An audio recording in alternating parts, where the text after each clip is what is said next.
Dingin itu bukan sekedar suhu. Ia adalah makhluk yang merayap, memiliki kuku-kuku es yang mencengkram sumsum tulang. Sekarang setiap kali aku duduk di pojok kamar yang remang, dengan sisa-sisa asap rokok yang menggantung seperti arwah yang enggan pergi, aku masih bisa merasakan sentuhan dingin itu. Tanganku gemetar, bukan karena usia, karena aku masih muda, setidaknya secara kronologis, namun jiwaku telah menua 1000 tahun di lereng yang terkutuk itu. Jika kamu benar-benar ingin mendengar cerita ini, jangan memotongku. Biarkan kata-kataku mengalir seperti darah dari luka yang baru dibuka. Ini bukan sekedar kisah tentang pendaki yang tersesat. Ini adalah risalah tentang bagaimana sebuah gunung, sebuah entitas purba yang sudah ada sebelum manusia mengenal aksara, memilih korbannya. Kami berempat hanyalah butiran debu di hadapan kemegahan yang bengis itu. Semua bermula dengan tawa. Betapa ironisnya, bukan, bahwa tragedi paling pekat seringkali dipupuk oleh kegembiraan yang paling dangkal. Malam itu, di dalam gerbong kereta yang membelah kegelapan menuju arah timur, kami merasa tidak terkalahkan. Suara roda besi yang menghantam rel terdengar seperti detak jantung petualangan. Di dalam gerbong ekonomi yang pengap itu, aroma minyak telon, mie instan cup, dan keringat penumpang bercampur menjadi satu, menciptakan atmosfer yang anehnya menenangkan. Tio duduk di depanku, tangannya tak lepas dari jemari Amel. Amel adalah tipe perempuan yang seolah-olah diciptakan dari cahaya matahari. Ia ceria, sedikit manja, namun memiliki binar di matanya yang bisa meruntuhkan keraguan pria manapun. Tio mencintainya dengan cara yang protektif, hampir posesif. Sedangkan Kamal, si pragmatis yang selalu membawa kompas fisik di lehernya dan power bank kapasitas besar di tasnya, sibuk mengulir layar ponselnya, mencari informasi terakhir tentang jalur yang akan kami tempuh. Jalur Jontel, Kamal bergumam.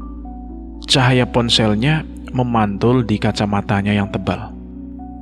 Katanya ini jalur yang paling jujur, menanjak tanpa ampun, tapi pemandangannya, wah, luar biasa. Hanya saja, penduduk sekitar bilang, jalurnya sering bergeser. Tio tertawa. Suara bassnya memenuhi ruangan sempit di antara kursi kami. Bergeser? Kamu terlalu banyak baca forum misteri, Mal. Tanah tidak bisa bergerak kecuali ada gempa. Kita ini pendaki, bukan pemburu hantu. Aku tidak bilang tentang hantu yuk, sahut Kamal datar. Aku bicara tentang anomali geografis. Kabut di sana bukan kabut biasa, bisa bikin orientasi hilang dalam sekejap. Amel merapatkan tubuhnya ke bahu Tio. Sebuah gerakan refleks yang menunjukkan kegelisahan yang ia sembunyikan di balik senyumnya. Jangan nakut-nakuti, Kamal. Aku kan ikut karena kalian bilang ini menyenangkan. Jangan sampai aku menyesal sudah meninggalkan kenyamanan kasur di rumah. Aku hanya mendengarkan, menatap keluar jendela di mana kegelapan malam hanya sesekali dipecahkan oleh lampu-lampu jauh dari pemukiman warga. Dalam diam, aku merasakan sebuah firasat seperti getaran halus di dasar kolam yang tenang. Tapi aku mengabaikannya. Kami semua mengabaikannya. Kami terlalu mabok oleh ambisi masa muda. Ferry, kamu diam saja dari tadi. Tio menendang pelan kakiku. Mana semangatmu? Kamu yang paling antusias waktu kita bahas rencana ini sebulan yang lalu. Aku memaksakan senyum. Aku cuma sedang membayangkan puncaknya yuk. Katanya dari sana kita bisa lihat awan yang menyerupai samudra. Aku hanya ingin sampai di sana secepat mungkin. Kita akan sampai, ujar Tio mantap. 4 orang berangkat, 4 orang pulang dengan foto-foto keren. Itu janji kita, iya kan? Janji.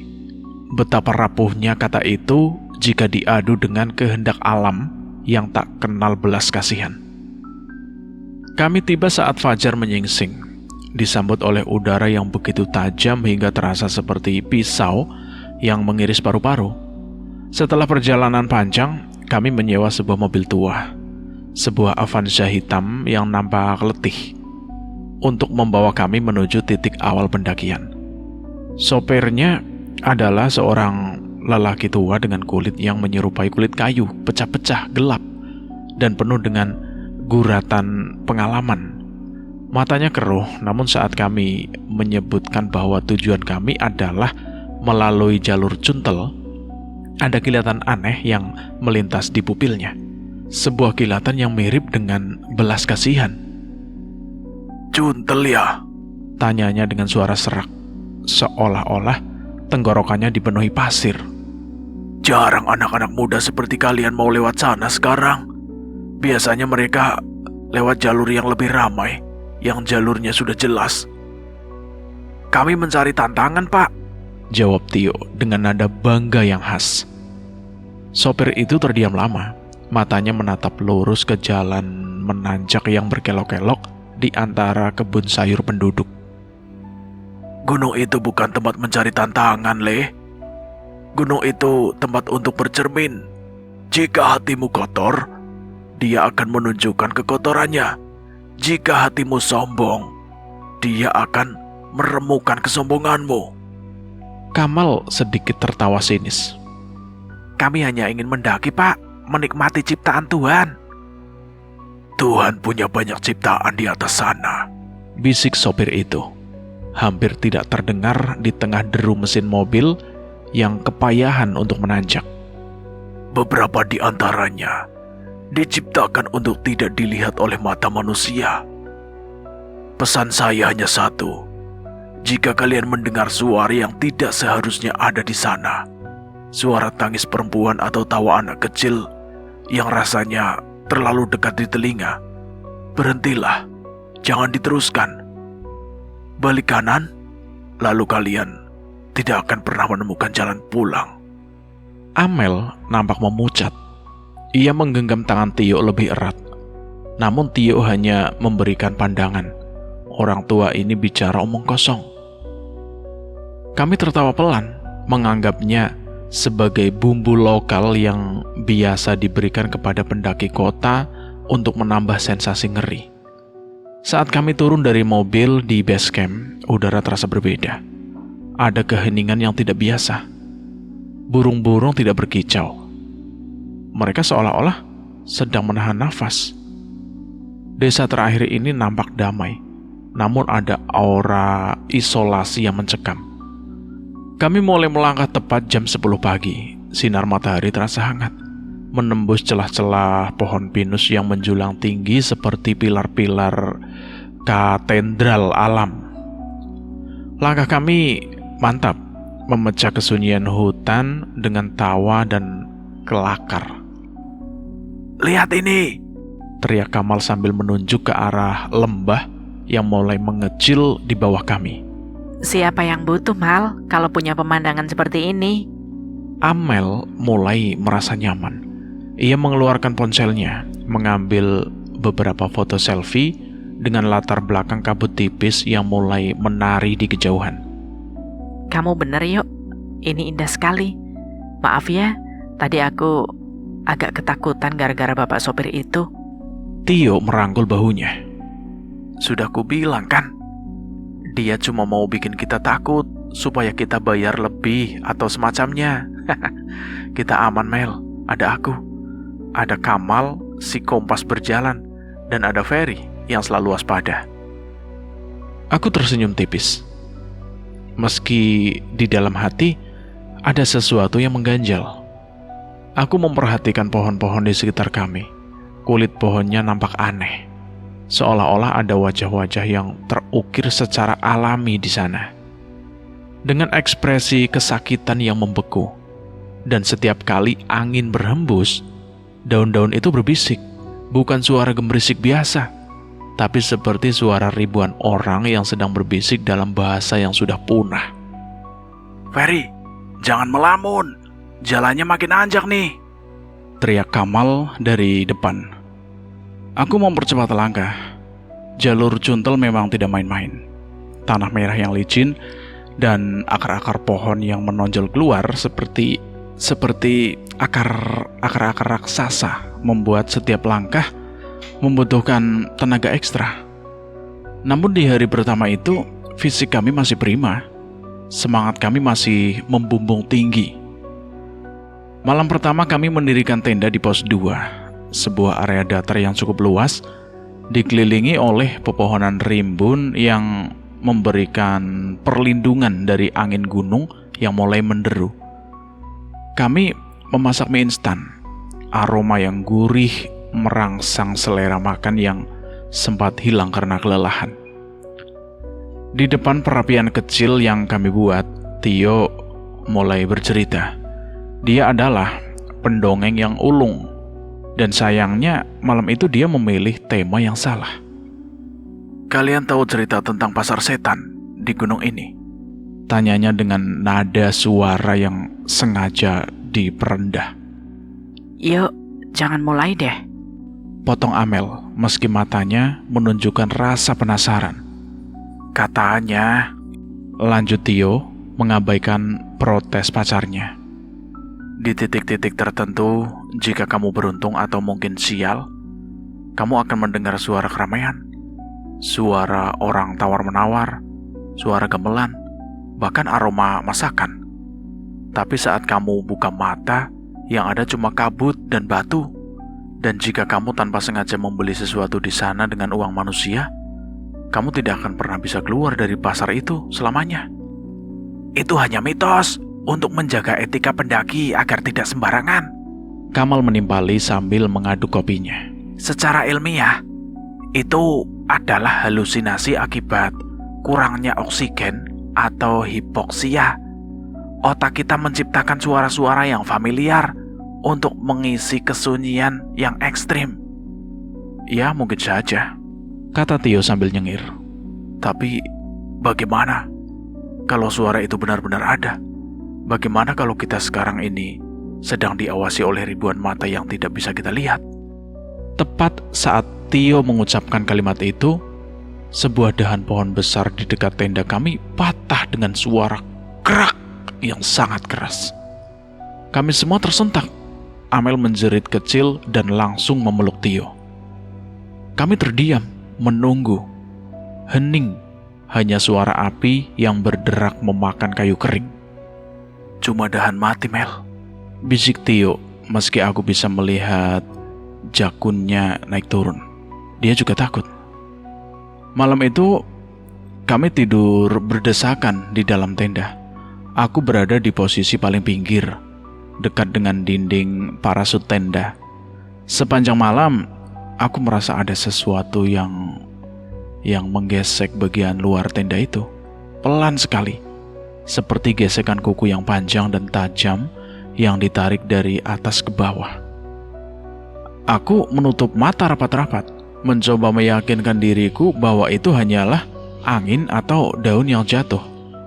Namun, di balik kelopak mataku, aku melihat bayangan seorang wanita dengan rambut yang sangat panjang, berdiri tegak di luar sana, menatap ke arah tenda kami dengan mata yang berlubang. Aku tidak berani bergerak, bahkan untuk bernafas pun aku takut. Hari kedua mulai dengan kabut yang lebih tebal dari sebelumnya. Saat kami keluar dari tenda, jarak pandang hanya sekitar 5 meter. Semuanya berwarna putih susu yang menyesakkan. Dunia seolah-olah menghilang, menyisakan hanya kami berempat di tengah ketidakpastian. Kita harus tetap bersama, kata Kamal, suaranya terdengar berat. Jangan ada yang terpisah lebih dari 2 meter. Jalur ini mulai membingungkan. Kami bergemas dengan cepat. suasana ceria kemarin itu telah menguap, digantikan oleh ketegangan yang tidak terucapkan. Kami mulai berjalan, mendaki lagi, melewati vegetasi yang semakin rapat. Jalur pendakian yang tadi pagi masih terlihat jelas, kini seolah-olah memudar, tertutup oleh semak berduri yang sepertinya tumbuh dengan kecepatan yang tidak masuk akal. Tunggu. Aku berhenti sejenak, mengatur nafas. Bukankah kita baru saja melewati pohon tumbang yang bentuknya seperti huruf Y itu 10 menit yang lalu kan? Tio dan Kamal berhenti. Mereka menoleh ke belakang, lalu ke depan. Tidak mungkin, Fer. Kita sudah jalan lurus ke atas sejak tadi.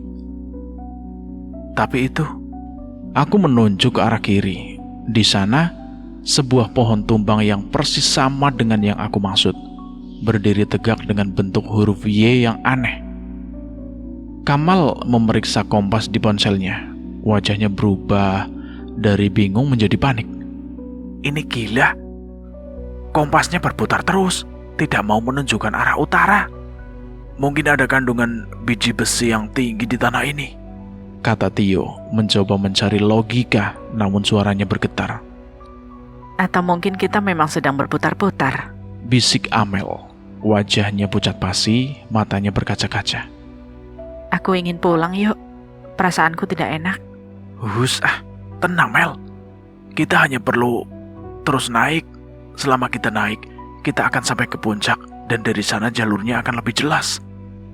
Namun semakin kami naik, hutan seolah-olah semakin menutup diri. Cahaya matahari yang tadinya berusaha menembus kabut, kini benar-benar kalah. Jam baru menunjukkan pukul 4 sore. Tapi kegelapan yang seharusnya milik tengah malam sudah mulai turun menyelimuti kami.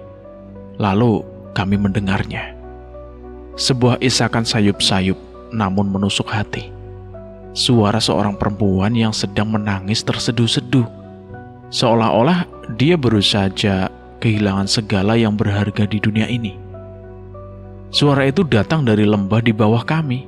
Lalu dalam sekejap terdengar seolah-olah berada tepat di belakang telinga kami. Siapa itu? Teriak Tio, suaranya pecah karena ketakutan. Dia menyalakan senternya dan mengarahkannya ke segala arah. Cahaya senter itu hanya memantul pada kabut putih, menciptakan ilusi optik yang mengerikan. Tio, hentikan. Jangan berteriak, bisik Kamal sambil memegang lengan Tio. Tangisan itu tiba-tiba berhenti. Keheningan yang mengikuti terasa lebih menakutkan daripada suara tangisan tadi. Kemudian, suara itu berubah. Bukan lagi tangis, melainkan tawa. Tawa seorang anak kecil yang cekikikan, renyah, namun sangat dingin. Suara itu berpindah-pindah dengan kecepatan yang mustahil bagi manusia biasa. Dari atas pohon, dari balik batu besar, lalu dari bawah kaki kami.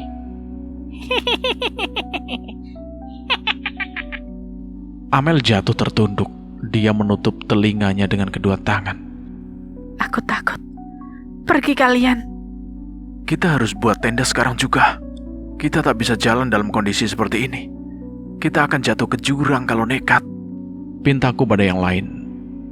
Dengan tangan gemetar, kami mencoba mendirikan tenda di sebuah lahan sempit dan miring. Pasak-pasak tenda sulit ditancap di tanah, yang seolah-olah menolak keberadaan kami. Saat kami akhirnya berhasil masuk ke tenda, kami berempat duduk berimpitan, saling memegang tangan. Di luar, badai kabut semakin menggila, dan di tengah deru angin, kami mendengar bisikan-bisikan. Nama-nama kami itu dipanggil. Ferry, Kamal, Amel, Mel, Tio. Suara itu terdengar sangat akrab. Suara ibuku, suara ayah Tio, suara adik Kamal. Mereka memanggil kami dengan nada yang penuh kerinduan. Seolah-olah mereka sedang berdiri tepat di luar pintu tenda, menunggu kami keluar untuk memeluk mereka. Jangan dengarkan, bisik Kamal, meski air mata mengalir di pipinya. Itu bukan mereka. Dia bukan mereka. Malam itu adalah awal dari neraka yang sesungguhnya. Aku yang merasa bertanggung jawab untuk tetap waspada, mencoba mengintip dari sedikit celah resleting tenda. Aku berharap melihat hewan hutan atau sekedar bayangan pohon. Namun, apa yang aku lihat akan menghantui mimpiku selamanya. Di sana, di antara kabut yang berpandar karena cahaya bulan yang terhalang, berdiri sosok makhluk. Tingginya mungkin 3 meter. Kurus kering hingga tulang-tulangnya terlihat jelas di balik kulit yang pucat seperti mayat yang tenggelam. Kepalanya miring ke kanan dalam sudut yang mustahil, seolah-olah lehernya telah dipatahkan berkali-kali. Dan matanya, ya Tuhan, matanya hanyalah 2 titik merah kecil yang bersinar dengan kebencian murni. Makhluk itu tidak bergerak. Ia hanya berdiri di sana menatap tenda kami. Seolah-olah ia sedang menunggu saat yang tepat untuk merobek kain tipis ini dan menyeret kami masuk ke dalam kegelapan yang abadi. Aku menutup resleting dengan kecepatan kilat. Badanku gemetar hebat. Ada apa, Fer? Ada apa? Tanya Tio dengan suara lirih. Aku tidak sanggup menjawab. Aku hanya bisa menggeleng.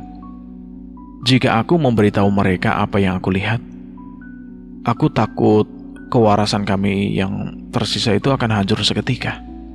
Amel, pulang nak. Malam sudah larut. Ibu sudah masak makanan kesukaanmu. Suara itu terdengar lagi. Kali ini sangat jelas. Berasal dari depan tenda. Itu adalah suara ibunya Amel. Sangat identik. Hingga Amel hampir saja merangkak menuju pintu tenda jika Tio tidak menahannya dengan kuat. Itu ibuku, yuk. Dia menjemputku. Aku akan keluar. Amel meronta-ronta, matanya nampak kosong seperti sedang dihipnotis. Amel, sadar. Ibumu di Bekasi. Kita di gunung. Itu bukan ibumu. Tio berteriak sambil menampar pipi Amel dengan lembut untuk menyadarkannya. Amel tersentak, lalu menangis histeris di pelukan Tio. Kami semua berpelukan, membentuk lingkaran manusia rapuh, mencoba saling menyalurkan kehangatan yang sebenarnya sudah hilang sejak kami menginjakan kaki di jalur ini. Hari ketiga dan keempat menjadi satu blur yang mengerikan. Kami tidak lagi tahu waktu. Jam di tangan kami menunjukkan waktu yang berbeda-beda. 1 jam menunjukkan pukul 2 siang, yang lain pukul 10 malam. Padahal cahaya di luar tetap sama, remang-remang dan abu-abu. Persediaan air kami menipis dengan cepat. Tenggorokan kami terasa seperti diamplas.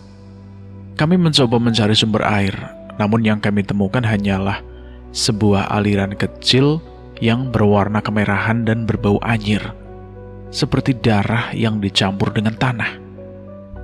Karena terdesak oleh rasa haus yang membakar, kami menyaringnya dengan kain dan meminumnya. Rasanya pahit dan membuat perut kami mulas luar biasa. Namun itu satu-satunya hal yang membuat kami tetap hidup. Kita harus terus bergerak ke bawah, kata Kamal yang kini terlihat sangat kurus. Matanya cekung dan bibirnya hitam pecah-pecah. Kita tidak boleh diam di satu tempat. Gunung ini, dia mencoba mencerna kita.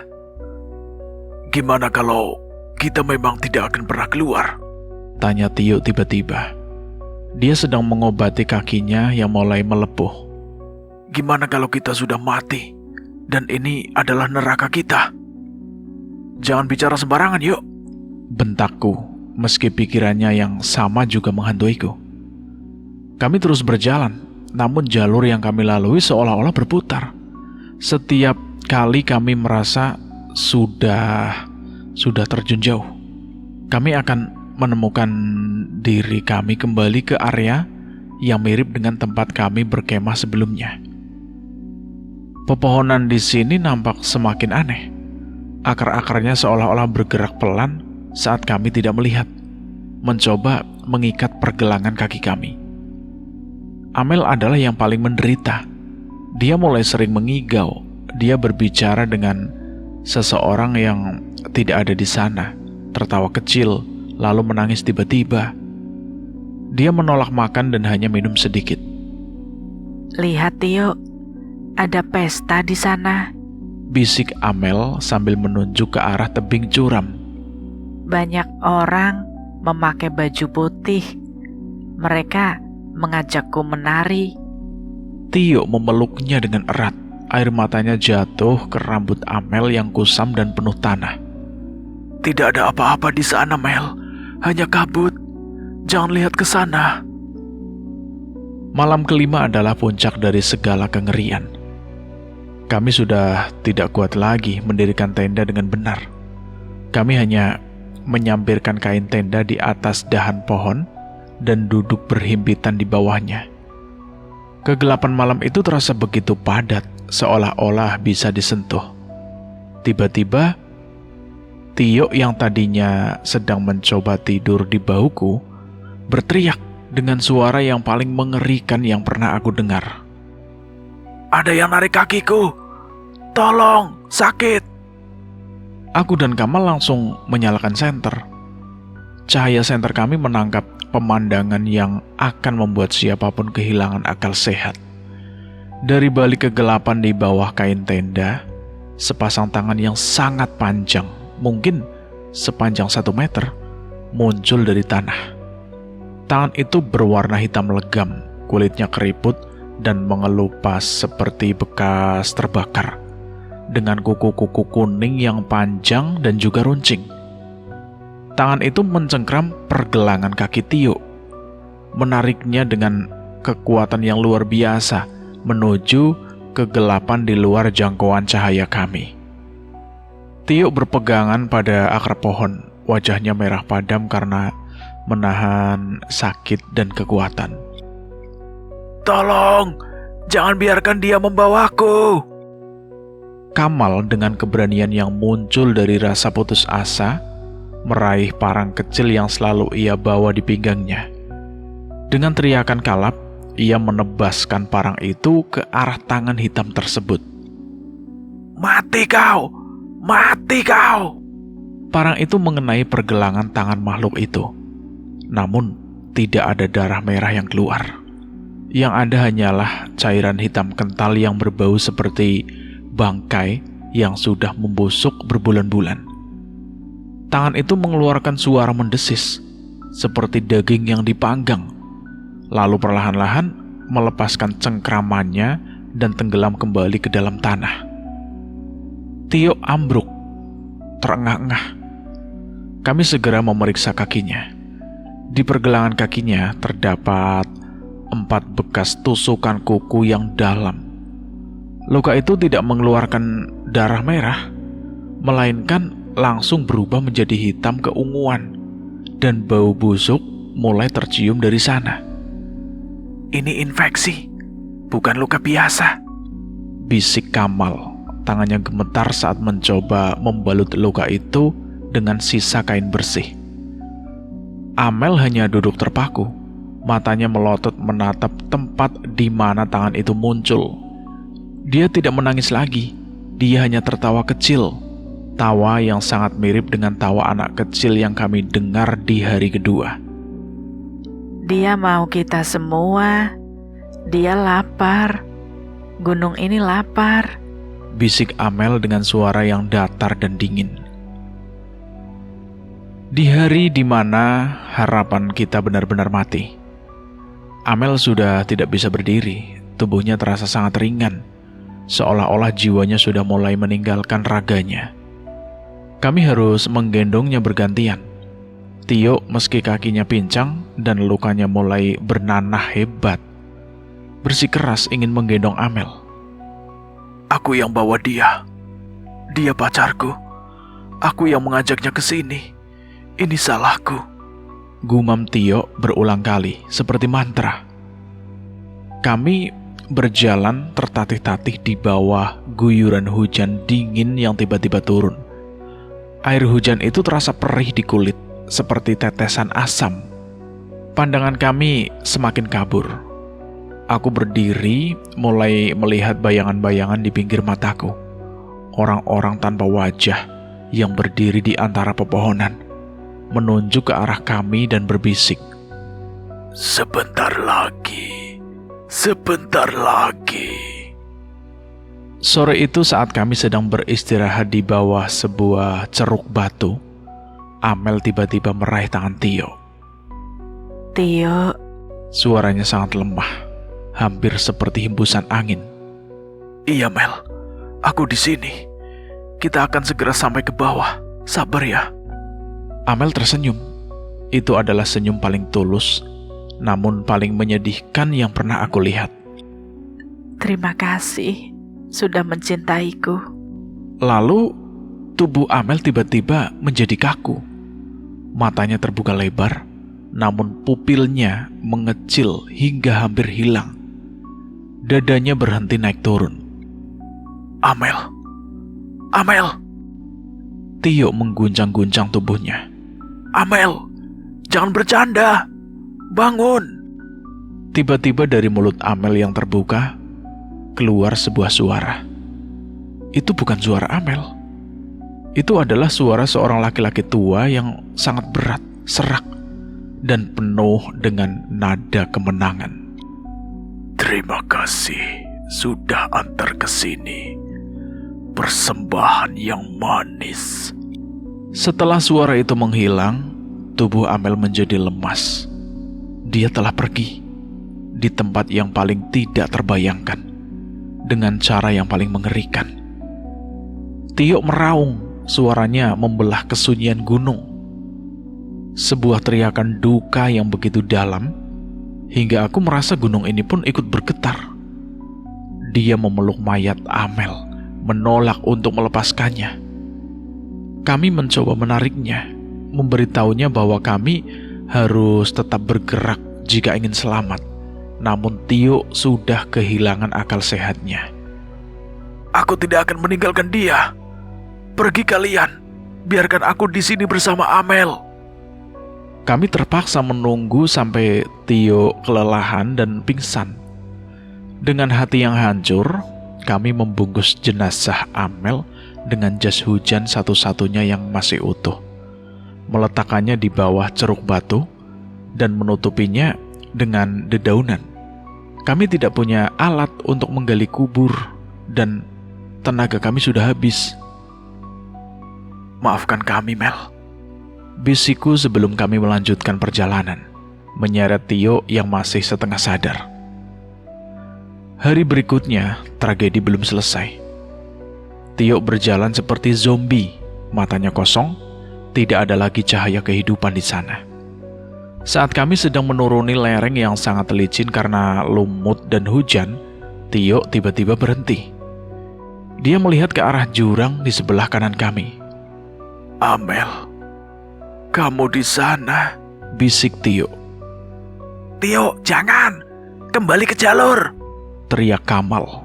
Namun, Tio seolah-olah melihat sesuatu yang sangat indah di dasar jurang yang gelap itu. Dia tersenyum, lalu dengan sengaja menjatuhkan dirinya ke depan. Tio! Tio! Kami berlari ke pinggir lereng, namun sudah terlambat. Kami hanya bisa mendengar suara tubuh yang menghantam batu dan dahan berkali-kali. Brak, brak. Suara terakhir itu sangat telak. Suara tulang leher yang patah. Kami turun dengan susah payah, menggunakan sisa-sisa tenaga yang ada. Kami menemukan Tio di dasar jurang kecil itu. Posisinya sangat mengenaskan. Kepalanya tertekuk ke belakang dalam sudut yang tidak alami, persis seperti makhluk yang aku lihat di malam kedua. Matanya masih terbuka, menatap ke arah langit dengan ekspresi ketakutan yang membeku selamanya. Kini tinggal aku dan Kamal. Kami duduk di samping mayat Tio selama berjam-jam. Kami tidak bicara. Tidak ada lagi yang perlu dikatakan. Kata-kata sudah kehilangan maknanya. Kesedihan sudah dilampaui batas yang bisa ditanggung oleh hati manusia. Kita akan mati di sini, Fer, kata Kamal pelan. Dia memegang tangan Tio yang sudah dingin. Gunung ini tidak mau kita pulang. Tidak, Mal. Sahutku dengan suara yang hampir habis. Kita harus terus berjalan. Kalau kita mati, siapa yang akan memberitahu orang tua mereka? Siapa yang akan menjemput mereka? Kami meninggalkan Tio di sana. Kami tidak punya pilihan. Kami merangkak, benar-benar merangkak. Lutut kami berdarah. Kuku jari kami copot karena mencengkeram tanah dan batu. Kami sudah tidak terlihat seperti manusia lagi. Kami adalah bayangan dari diri kami yang dulu. Malam itu, saat kami merasa nafas kami sudah di ujung kerongkongan, suara teriakan-teriakan manusia yang memanggil nama kami melalui pengeras suara. Ferry, Kamal, Amel, Tio. Aku mencoba berteriak, namun yang keluar hanyalah suara desis lemah. Kamal mencoba melambaikan tangan, namun tangannya jatuh kembali ke tanah. Kami ditemukan oleh tim SAR keesokan paginya, tepat saat matahari terbit. Mereka menemukan kami duduk bersandar di sebuah pohon besar yang akar-akarnya tampak seperti sedang mencoba menelan kaki kami. Ini mereka, 2 orang masih hidup. Saat mereka mengangkutku ke tandu, aku melihat ke arah puncak gunung yang kini terlihat begitu cerah dan indah di bawah sinar matahari pagi. Namun di balik keindahan itu, aku tahu kebenarannya. Aku melihat ribuan bayangan berdiri di sepanjang punggung gunung, menatap kami yang dibawa pergi. Dan di antara bayangan-bayangan itu, aku melihat Amel dan Tio. Mereka berdiri bergandengan tangan, namun wajah mereka tidak memiliki mata. Mereka melambaikan tangan kepadaku, dan melalui angin, aku bisa mendengar bisikan mereka yang terakhir. Kenapa kamu pergi, Ferry? Kenapa kamu meninggalkan kami sendirian di sini? Sekarang, aku berada di Bekasi, di kamar yang terkunci rapat. Kamal sering datang berkunjung, namun kami jarang bicara tentang apa yang terjadi. Kami hanya duduk diam, merokok, dan gemetar setiap kali mendengar suara tangis atau tawa di kejauhan. Tim SAR menemukan mayat Amel dan Tio 2 hari setelah kami dievakuasi. Mereka bilang penyebab kematiannya adalah hipotermia dan luka akibat jatuh. Namun mereka tidak pernah bisa menjelaskan bekas cakaran hitam di sekujur tubuh Amel. Atau kenapa mata Tio tetap melotot meski sudah coba ditutup berkali-kali oleh tim medis.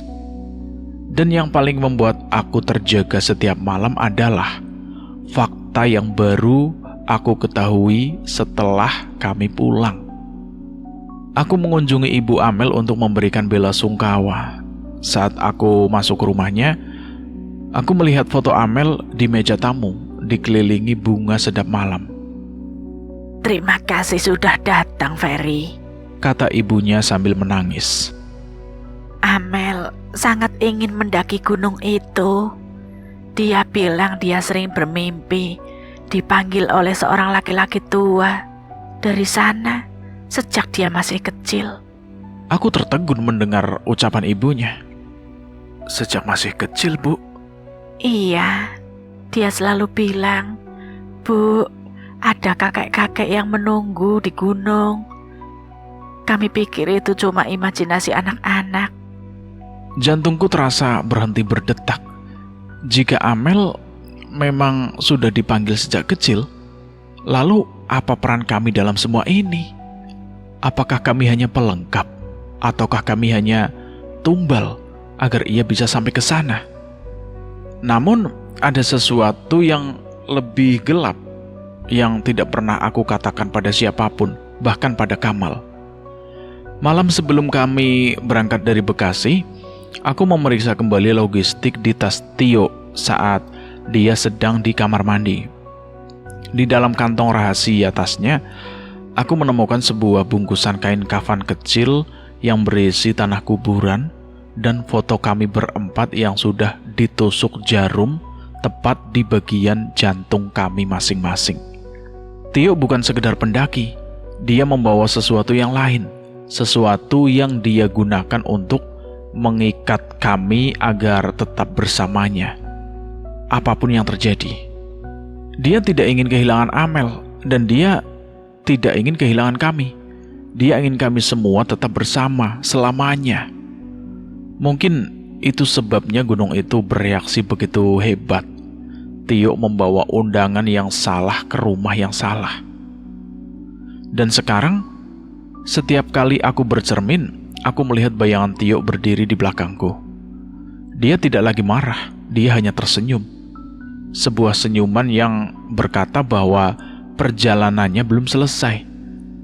Bahwa suatu hari nanti, aku dan Kamal akan kembali ke gunung itu bukan sebagai pendaki, tapi sebagai bagian dari gunung itu sendiri.